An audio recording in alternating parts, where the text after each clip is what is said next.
अस्सलामुअलैकुम। Welcome to the commerce academy YouTube channel. तो इस वीडियो में हम पढ़ेंगे 2021 के एमसीक्यूज़ अकाउंटिंग के। इस ईयर में 25 एमसीक्यूज़ हैं जो कि 50 मार्क्स के हैं। ठीक है, तो हम इसको पढ़ने स्टार्ट करते हैं। हर एमसीक्यूज़ को पढ़ेंगे, समझेंगे और इसके बाकी ऑप्शन, सही ऑप्शन तो दिख रहा होता है लेकिन जो गलत ऑप्शन है वो गलत क्यों है उसको डिस्कस करेंगे। तो पहला option, the company declares dividend out of. तो कंपनी डिविडेंड डिक्लेयर कहाँ से करती है, किस चीज़ में से डिविडेंड निकालती है? तो क्या एक्सपेंसेस में से निकालती है? नहीं, ये गलत बात है। एक्सपेंसेस को थोड़ी यूज़ किया जाता है डिविडेंड देने के लिए। कैश में से भी नहीं देते, यानी कि कैश रखा हुआ है उसमें से नहीं देते। कैपिटल में से भी डिविडेंड नहीं दिया जाता, बल्कि डिविडेंड तो दिया जाता है कंपनी के प्रॉफिट में। असल में तो डिविडेंड होता ही वो है जो कि कंपनी कमाती है, प्रॉफिट होता है। उस प्रॉफिट को शेयर होल्डर्स के दरमियान कैसे डिस्ट्रीब्यूट किया जाता है उसको डिविडेंड कहते हैं।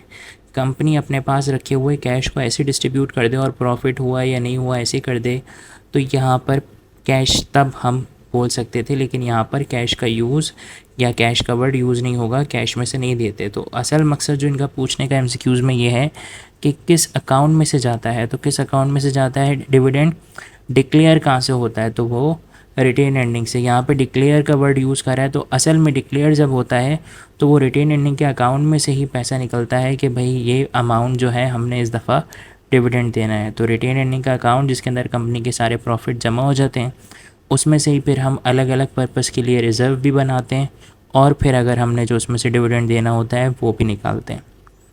तो मेरे ख्याल से ये क्लियर होगा, आगे बढ़ते हैं। गेन और loss on realization is transfer to. Realization के ऊपर जो गेन या लॉस होता है, तो रियलाइजेशन होती क्या है? एसेट को सबको जब हम सेल कर देते हैं, तमाम एसेट्स को सेल करते हैं, ठीक है। तो जब एसेट्स को सेल करते हैं तो फिर हमारे पास आता है कैश। तो उसको कहते हैं हम एसेट्स को हमने रियलाइज़ कर लिया, सारे एसेट्स को बेच दिया, सोल्ड आउट कर दिया। अच्छा, ये होता कब है?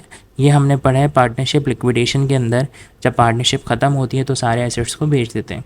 तो उसके ऊपर कभी ये भी होता है कि कोई एसेट ज़्यादा में बिकता है जितनी उसकी बुक वैल्यू थी, तो हमें उसके ऊपर गेन हो जाता है। कभी बुक वैल्यू से कम पे बिकता है तो उसके अंदर लॉस हो जाता है। तो ये जो गेन और लॉस होता है रियलाइजेशन के ऊपर, ये जाता कहाँ है, कहाँ ट्रांसफ़र होता है? तो ये पार्टनर्स कैपिटल अकाउंट में ट्रांसफ़र होता है। तो दूसरा ऑप्शन अगर देखें तो लिखा हुआ है क्रेडिटर अकाउंट। नहीं भाई, क्रेडिटर का क्या लेना देना, गेन हो या लॉस हो रियलाइजेशन पे, क्रेडिटर को तो उतना पैसा चाहिए जितना उसका है, वो मांगेगा बस उतना ही पैसा उसको देना है, भले से लॉस हो या गेन हो। एसेट अकाउंट में जाएगा? नहीं, एसेट अकाउंट में क्यों जाएगा? एसेट तो हमने सारे उठा के वैसे ही बेच दिए। तो बहरहाल एसेट अकाउंट से कोई इसका लेना देना नहीं है। डेटर अकाउंट, डेटर अकाउंट में भी नहीं जाएगा कि हमने किसी से रिसीवेबल रिसीव करना है, क्या अगर हमें गेन हो गया तो हम बोलेंगे कि रिसीवेबल माफ़ कर दिया? नहीं, ऐसा कुछ भी नहीं है। तो ये पार्टनर के कैपिटल अकाउंट में ही जाएगा। आगे आगे चलते हैं, तीसरा एमसीक्यूज़ की बात करते हैं। तीसरा एमसीक्यूज़ ये है, total cost minus accumulated depreciation is equal to. तो टोटल कॉस्ट, कॉस्ट जो होती है एसेट की, वो जितने में हमने उस एसेट को ख़रीदा है, ठीक है। तो हमने सपोज़ एक एसेट ख़रीदा है 1,00,000 रुपये का। एक्यूमुलेटेड डेप्रिसिएशन ये है कि अब तक वो एसेट कितने का एक्सपायर हो चुका है। तो अगर एसेट को ख़रीदे हुए हो गए 3 साल, ठीक है, और हर साल एसेट एक्सपायर होता है, डेप्रिसिएशन उसका उसका होता है 10,000 पर ईयर। तो 3 साल में कितने का डेप्रिसिएशन हो गया होगा? तो मल्टीप्लाई बाय 3 यानी कि 30,000 का। तो 30,000 का अगर डेप्रिसिएशन हो गया तो इस 30,000 के डेप्रिसिएशन को बोलेंगे हम एक्यूमुलेटेड डेप्रिसिएशन। तो अगर इस टोटल कॉस्ट में से इस एक्यूमुलेटेड डेप्रिसिएशन को यानी कि 30,000 को माइनस करें तो आपके पास आंसर आ रहा है 70,000। तो ये 70,000 क्या है? इस एसेट की बुक वैल्यू, जो इस एसेट के पास अभी इसकी जो वैल्यू रिकॉर्ड में मौजूद है वो है ये 70,000 रुपीज़। तो ये एसेट की बुक वैल्यू है।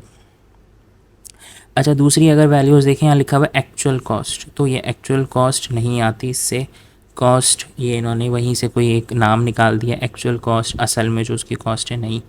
डेप्रिसिएशन एक्सपेंस आएगा? नहीं, डेप्रिसिएशन एक्सपेंस तो इस एग्जांपल के मुताबिक ये जो पर ईयर मशीन जो एक्सपायर हो रही होती है, किसी एक पीरियड में जितने की एक्सपायर हो रही होती है वो कहलाता है डेप्रिसिएशन एक्सपेंस। और जब तक किसी भी पीरियड तक अगर हम देखें कितने की एक्सपायर हो गई है तो पिछले पीरियड की मिलाकर वो कहलाता है एक्यूमुलेटेड डेप्रिसिएशन।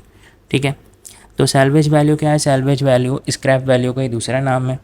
स्क्रैप वैल्यू या सैल्वेज वैल्यू क्या होती है? तो ये वो वैल्यू है जो कि एसिड की कभी भी एक्सपायर नहीं होती, यानी कि एसिड की पूरी यूज़फुल लाइफ ख़त्म होने के बाद भी जो है वैल्यू बच जाए, उसको कहते हैं सैल्वेज वैल्यू। यानी आपने एक एसेट लिया और वो एसेट आपको पता है कि ये 1 लाख रुपए का तो एसेट है, लेकिन अगर मैं इसको पूरा यूज़ भी कर लूँगा तब भी इसको जब मैं कबाड़ में ही बेचूँगा तो तब भी 10,000 का तो बिक ही जाएगा, तो उसकी वो कहलाएगी स्क्रैप वैल्यू। ठीक है, तो वो सैल्वेज वैल्यू होती है। तो ये उसका ये फार्मूला नहीं है कि total cost minus accumulated depreciation. तो total cost minus accumulated depreciation से क्या आएगा? Book value. तो बुक वैल्यू ही यहाँ पर सही ऑप्शन है। चलिए अब आगे बढ़ते हैं एमसीक्यूज नंबर 4 पे। इन case of non profit concern the account is used in place of capital. Capital की जगह पर नॉन प्रॉफिट कंसर्न में अकाउंट जो यूज होता है इन प्लेस ऑफ कैपिटल। तो कैपिटल की जगह पर नॉन प्रॉफिट कंसर्न में यूज़ होता है एक्यूमुलेटेड फंड। एक्यूमुलेटेड फंड क्या बताता है? क्योंकि नॉन प्रॉफिट के अंदर कोई ऑनर नहीं होता, किसी की वो मिल्कियत नहीं होती, बल्कि वो तो उस ऑर्गेनाइजेशन का फंड होता है, उस ऑर्गेनाइजेशन का पैसा होता है। तो उसको हम कैपिटल नहीं बोल सकते, उसको हम सरप्लस भी नहीं बोलते। सरप्लस तो नॉन प्रॉफिट के अंदर अगर रेवेन्यू ज़्यादा हो उनके एक्सपेंसेस से तो उसको हम बोलते हैं सरप्लस, यानी कि एक तरीके से ये उनका प्रॉफिट है लेकिन हम सरप्लस का वर्ड यूज़ करते हैं। ये जो डेफिसिट का वर्ड आ रहा है ये उसी तरह से जैसे रेवेन्यूज़ अगर उनके कम हो, एक्सपेंसेस ज़्यादा हो, तो ये जो लॉस की कंडीशन होती है इसको हम कहते हैं डेफिसिट।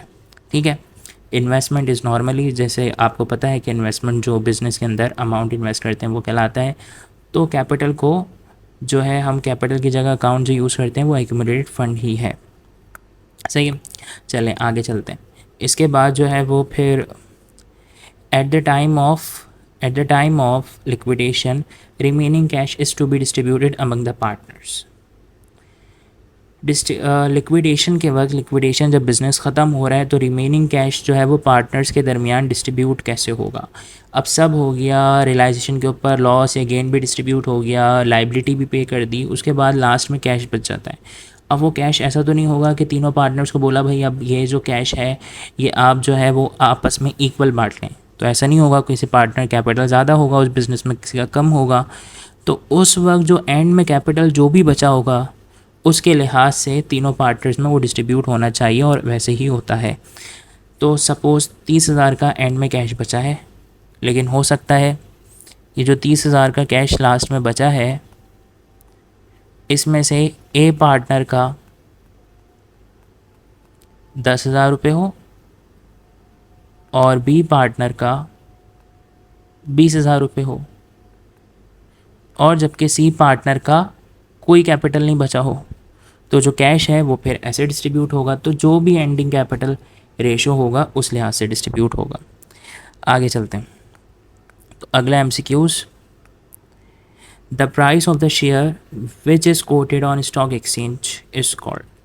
तो वो प्राइस शेयर के जो स्टॉक एक्सचेंज के अंदर कोट किए जाते हैं, यानी जिसके ऊपर वो शेयर मार्केट में बिक रहा होता है, तो वो कहलाती है उसके मार्केट वैल्यू यानी मार्केट प्राइस। तो जो उसकी ऊपर फेस पर लिखी हुई होती है वैल्यू शेयर, तो फेस वैल्यू के मुताबिक तो बहुत कम का होता है, लेकिन वो जब अगर कंपनी की वैल्यू बढ़ती है, शेयर की वैल्यू बढ़ती है, तो शेयर की वैल्यू मार्केट में उस फेस वैल्यू से कई ज़्यादा हो सकती है और किसी केस में फेस वैल्यू से कम भी हो सकती है। तो बहरहाल वो वैल्यू जो स्टॉक एक्सचेंज के अंदर जहाँ पे तमाम शेयर्स की डीलिंग होती है, बेचे और ख़रीदे जाते हैं, वहाँ पर जो वैल्यू स्टॉक एक्सचेंज में कोट होती है शेयर्स की वो कहलाती है मार्केट वैल्यू।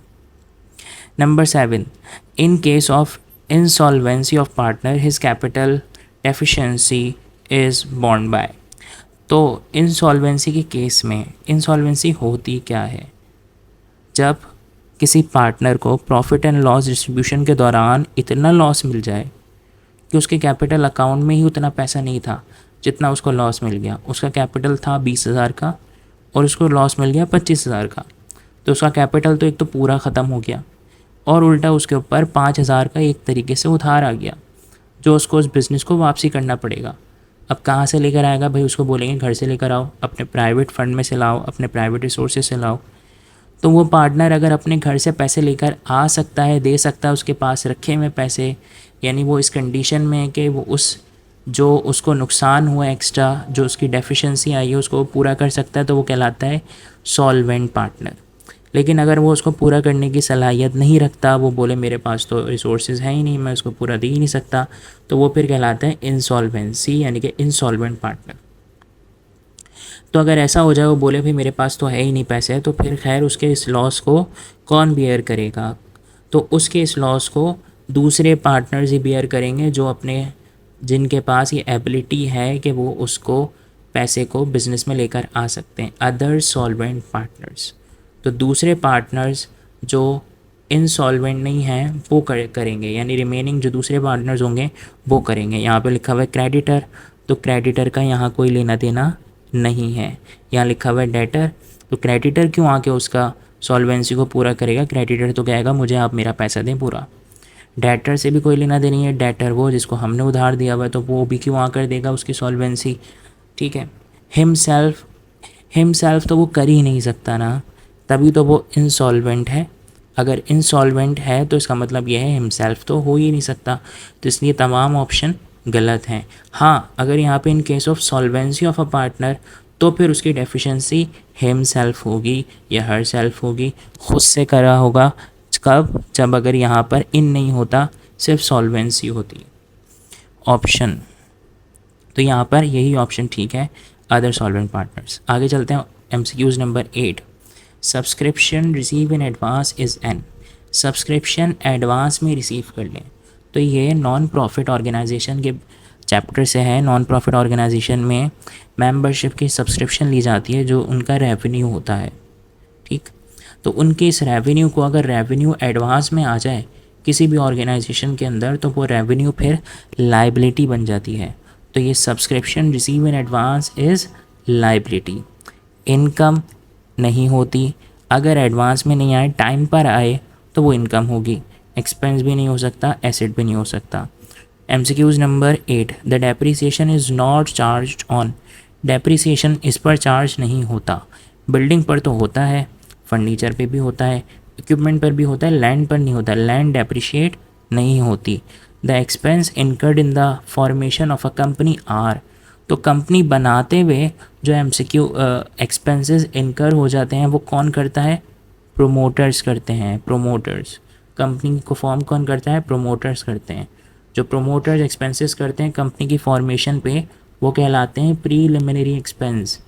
वो इनडायरेक्ट एक्सपेंसेस नहीं होते, सेलिंग एक्सपेंस नहीं होते, जनरल एक्सपेंसेस नहीं होते, वो कहलाते हैं प्रीलिमिनरी एक्सपेंस। और ये कंपनी के लिए एसेट होता है, क्योंकि कंपनी इस पैसे को उस वक्त इनिशियल स्टेज पर पे करने के काबिल नहीं होती, वो इसके बदले उन्हें शेयर्स दे देती है और इसको एज अ एसेट रिकॉर्ड कर लेते हैं, तो जो कि थोड़े थोड़े टाइम बाद एक्सपायर होता रहता है, एमोटाइज होता रहता है। If shares are offered at more than their par value, the excess amount is called. अगर कह रहे हैं शेयर ऑफर हो मोर देन उनकी पार वैल्यू पर, तो एक्सेस अमाउंट क्या कहलाएगा? तो अगर उनकी पार वैल्यू यानी फेस वैल्यू, जो भी उनकी वैल्यू है, जो कि आपको पता है 10 अक्सर होती है शेयर के केसेस में, तो वो उससे ज़्यादा पर अगर ऑफ़र किया जा रहा हो, तो इसका मतलब शेयर पर कंपनी प्रीमियम ले रही है, और अगर कम पर हो तो फिर डिस्काउंट। लेकिन यहाँ पर सही ऑप्शन क्या है? प्रीमियम ही है। अच्छा, इंटरेस्ट ले रही है? नहीं, ये इंटरेस्ट नहीं है। Net operating income? नहीं, ये भी नहीं है। आगे चलते हैं, MCQs number 12। Salvage value is not considered when depreciation is calculated under, तो सैल्वेज वैल्यू कह रहे हैं कंसिडर नहीं की जाती जब डेप्रिसिएशन हम कैलकुलेट करते हैं अंडर, किस मेथड में? तो अगर हम स्ट्रेट लाइन मेथड की बात करें, तो स्ट्रेट लाइन मेथड का तो फॉर्मूला यही है कि total cost minus scrap value और डिवाइड बाय लाइफ। तो स्क्रैप वैल्यू तो यूज़ हो रही है। ठीक, वर्किंग आवर्स मेथड के अंदर भी स्क्रैप वैल्यू यूज़ होती है, total cost minus scrap value divide by life in hours और लाइफ इन यूनिट्स। लेकिन डिमिनिशिंग बैलेंस मेथड जो है उसका फॉर्मूला कुछ और है, उसके अंदर total cost minus accumulated depreciation. ठीक, तो डिमिनिशिंग बैलेंस मेथड के अंदर स्क्रैप वैल्यू का यूज़ नहीं है, तो यहाँ पे ऑप्शन सही है डिमिनिशिंग बैलेंस मेथड। फिर installment method straight line method को ही कहते हैं।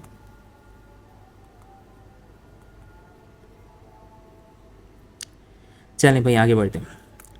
The account through which a non profit organization ascertain its surplus और डेफिसिट इज कॉल्ड। तो नॉन प्रॉफिट ऑर्गेनाइजेशन जो है वो सरप्लस और डेफिसिट किस अकाउंट के थ्रू लाते हैं, यानी कि वो अपना जो प्रॉफिट या लॉस जो कैलकुलेट करते हैं, मैंने ऊपर आपको बताया सरप्लस हम एक तरीके से प्रॉफिट को कह सकते हैं, लेकिन आपने कहना नहीं है, मैं आपको सिर्फ समझाने के लिए कह रहा हूँ। और डेफिसिट एक लॉस की कंडीशन है जहाँ पे रेवेन्यूज़ कम है और एक्सपेंसेस ज़्यादा हैं, ठीक है। तो ये कब होता है, कहाँ कैलकुलेट हो रहा होता है ये सब कुछ, तो इनकम एंड एक्सपेंडिचर अकाउंट के अंदर ये होता है। चलें आगे बढ़ते हैं। 14 पढ़ रहे हैं। In case of liquidation of firm the assets of the firm are. Liquidation जब होती है तो तमाम एसेट जो होते हैं फर्म के वो बेच दिए जाते हैं। तमाम एसेट बेचकर हम फिर उससे पैसे हासिल करते हैं। जो अभी हमने ऊपर पढ़ा कि रियलाइजेशन होती है, एसेट्स को बेच देते हैं, ठीक है। तो तमाम एसेट्स को बेचा जाता है, ना कि ख़रीदा जाता है, ना डिस्ट्रीब्यूट किया जाता है, ना डोनेट किया जाता है, बल्कि उन एसेट्स को बेचा जाता है, कैश में कन्वर्ट किया जाता है। This account is maintain under fix capital approach in profit loss distribution. तो जब फिक्स कैपिटल होता है प्रॉफिट लॉस डिस्ट्रीब्यूशन में, पार्टनर्स कैपिटल जब फिक्स होता है तो ये अकाउंट यूज़ होता है जिसको हम कहते हैं करेंट अकाउंट। और अगर पार्टनर्स कैपिटल फ्लैक्चुएटिंग हो तो फिर जो प्रॉफिट और लॉस होता है वो फिर पार्टनर्स के कैपिटल अकाउंट में ही जाता है। लेकिन यहाँ पर कैपिटल अकाउंट का कोई जिक्र नहीं है, क्योंकि यहाँ पर बात भी फिक्स कैपिटल मेथड की हो रही है। यहाँ पे रियलाइजेशन का अकाउंट दिया हुआ है जिसका कोई यहाँ लेना देना नहीं है। रीवैल्यूएशन का अकाउंट दिया हुआ है। रियलाइजेशन का अकाउंट कहाँ यूज़ होता है, पार्टनरशिप लिक्विडेशन में, अभी लास्ट MCQs में ही बात आई। और रीवैल्यूएशन का अकाउंट कहाँ यूज़ होता है, पार्टनरशिप रिटायरमेंट में, जब एसेट्स को रीवैल्यू करते हैं।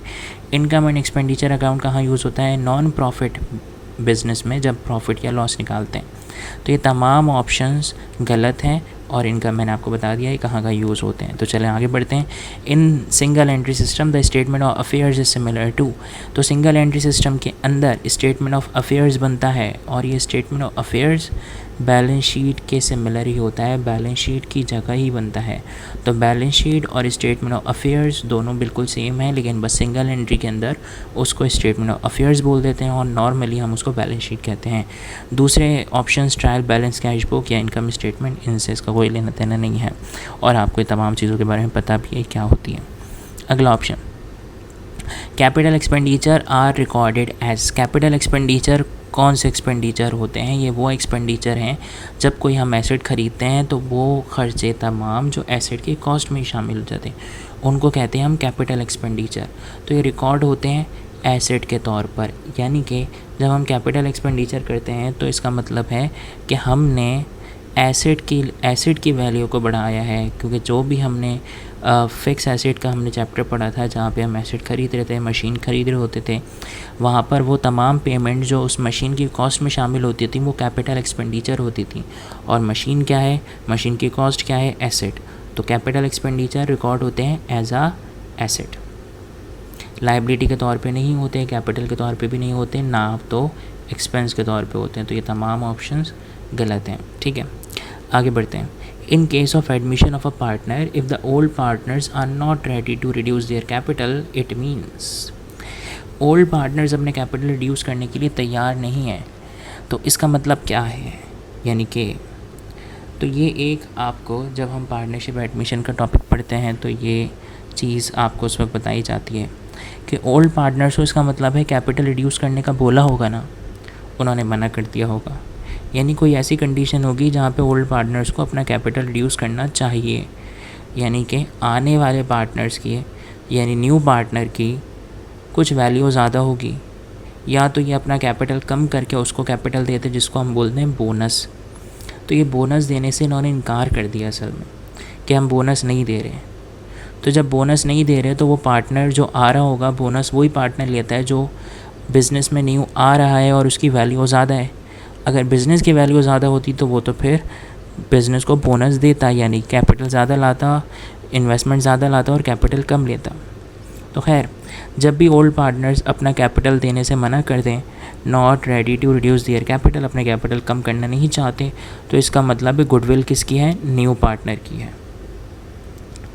बोनस टू न्यू पार्टनर, ये तमाम ऑप्शन जो हैं ये गलत हैं, इनके अलग अलग कॉन्सेप्ट हैं। तो बहरहाल मैंने आपको जो MCQs का कॉन्सेप्ट है वो बताया कि जब भी ओल्ड पार्टनर्स चाहें अपने कैपिटल्स को कम करना नहीं चाहें तो इससे हमें प्रूव होता है कि कैपिटल ये इनको कम करना चाहिए था, यानी कि बोनस इनको देना चाहिए था, लेकिन उन्होंने बोनस देने से मना करा है। तो इसका मतलब है फिर न्यू पार्टनर गुडविल रिकॉर्ड करेगा। When two or more individuals engage in an enterprise as co-owners, the organization is known as। तो ऐसी ऑर्गेनाइजेशन जिसके अंदर दो या दो से ज़्यादा जो है वो इंडिविजुअल इंगेज हो एज को ऑनर, दोनों ही ऑनर हैं, तो वो बिज़नेस कहलाता है पार्टनरशिप। बहुत ईजी MCQs है। जॉइंट स्टॉक नहीं होता, जॉइंट स्टॉक में बहुत ज़्यादा लोग होते हैं। सोल प्रोप्राइटरशिप के अंदर तो सिंगल ऑनर होता है, ठीक है। ट्रस्ट नहीं होता, ये तो नॉन प्रॉफिट अगर हो तो वो ट्रस्ट होता है। Debenture holders are the, debenture holders कौन है? तो ऑनर्स ऑफ द कंपनी है? नहीं, ये तो शेयर्स होल्डर होते हैं। शेयर होल्डर ऑनर होते हैं। कस्टमर ऑफ द कंपनी को डिबेंचर होल्डर बोलते हैं? नहीं। एम्प्लॉयज़ को बोलते हैं क्या? नहीं। क्रेडिटर्स ऑफ द कंपनी होते हैं डिबेंचर होल्डर। जो भी लोग जिनके पास कंपनी के डिबेंचर्स होंगे वो कंपनी के क्रेडिटर्स हैं, कंपनी ने उनसे उधार लिया हुआ। The nature of insurance in transit इस, इंश्योरेंस इन ट्रांजिट जो है वो रेवेन्यू एक्सपेंडिचर नहीं है, इन्होंने ये गलत ऑप्शन लगाया हुआ है। इंश्योरेंस इन ट्रांजिट ज़रूरी है, ठीक, वो बहुत ज़रूरी है रास्ते का इंश्योरेंस, और उसको हम कैपिटल एक्सपेंडिचर कहते हैं। तो सही ऑप्शन इसके अंदर कैपिटल एक्सपेंडिचर है ये वाला। बाकी सेलिंग एक्सपेंडिचर, ऑपरेटिंग एक्सपेंडिचर, ये ऑप्शन सही नहीं है। आगे बढ़ते हैं। The excess of receipt over expenditure in a non profit concern is deficit. Excess of receipt over expenditure यानी पैसे रिसीव ज़्यादा हुए हैं एक्सपेंडिचर से, तो नॉन प्रॉफिट कंसर्न में क्या कहलाता है? ये कहलाता है सरप्लस। तो ऐसी कंडीशन जब डोनेशन, सब्सक्रिप्शंस या दूसरी चीज़ें ज़्यादा आ जाएं और जो एक्सपेंस हुआ है वो कम हो रहा हो, तो इसका मतलब बिज़नेस को सरप्लस हुआ है, यानी कि प्रॉफिट हुआ है। लॉस नहीं हुआ। डेफिसिट मतलब लॉस और सरप्लस मतलब प्रॉफिट, ये मैंने आपको ऊपर भी बताया। रिटेन अर्निंग नहीं, रिटेन अर्निंग का इससे कोई लेना देना नहीं है। रिटेन अर्निंग का अकाउंट तो कंपनी अकाउंटिंग में यूज़ होता है। ग्रॉस प्रॉफिट नहीं, ग्रॉस प्रॉफिट का भी कोई ऐसा लेना देना या नहीं है। ग्रॉस प्रॉफिट तो तब आता है जब नेट सेल्स में से हम माइनस करते हैं कॉस्ट ऑफ गुड्स सोल्ड। आगे बढ़ते हैं 23 MCQs। In case of retirement of partner under sale of interest method the total capital of the firm will be. एक पार्टनर रिटायर हो रहा है लेकिन वो अपना जो कैपिटल है वो सेल कर देता है, कैपिटल इंटरेस्ट, ठीक है, under sale of interest method. यानी कि वो रिटायर हो रहा था, उसका कैपिटल था 50,000, उसने दूसरे पार्टनर को बोला तुम मेरा कैपिटल ले लो और मुझे ये चीज़ दे देना। अब वो क्या चीज़ ली उसने, कोई पैसा ले लिया या गाड़ी ले ली या क्या चीज़ ली, कोई घर ले लिया उससे, जो भी चीज़ ले ली उससे हमारा कोई मतलब नहीं है। लेकिन बिज़नेस का कैपिटल जो है वो कहीं नहीं गया, बल्कि बस उस पार्टनर से जो रिटायर हुआ था उससे शिफ्ट होकर उस दूसरे पार्टनर के पास आ गया जो उस बिज़नेस के अंदर अभी मौजूद है। उसने बस इंटरेस्ट को सेल कर दिया और वो कैपिटल देकर चले गया, ठीक है। तो इससे कंपनी का जो टोटल कैपिटल है फर्म का वो ना बढ़ेगा ना कम होगा। तो यहाँ पर ये ऑप्शन गलत है। ऑप्शन यहाँ पे क्या है? रिमेन्स कांस्टेंट, ये सही ऑप्शन है, ये सही ऑप्शन है। तो देखें आप इसके अंदर गलत ऑप्शन भी मौजूद होते हैं जो हमारे पास 5 पेपर होते हैं। अच्छा खैर, सेकंड लास्ट MCQs इस ईयर का।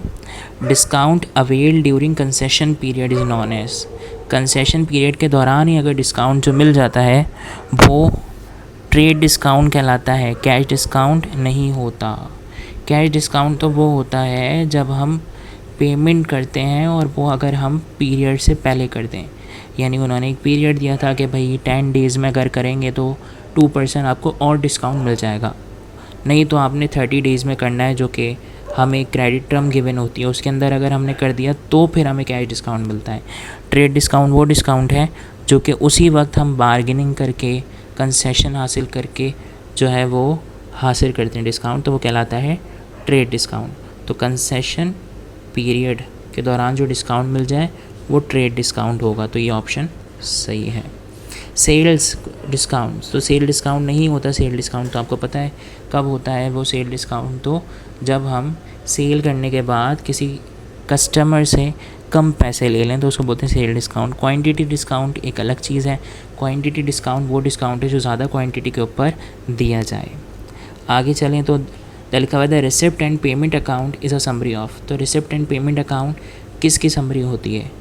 कैश बुक की समरी होती है। तो कैश बुक